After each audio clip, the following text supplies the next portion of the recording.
कळते की फक्त आपणच नाही तर दुसरेही कोणीतरी त्याच्या आयुष्यात आहे. म्हणूनच आयुष्यात जर आनंद हवा असेल तर फक्त स्वतःकडून अपेक्षा ठेवा.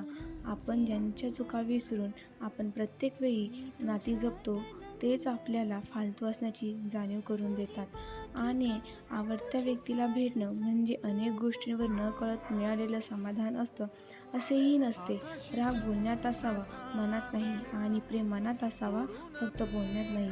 साथ देण्याची हिंमत नसेल तर तर सोबत राहण्याची स्वप्न दाखवून गंमत करू नये आणि कोणाच्या फिलिंगसोबत खेळू नये.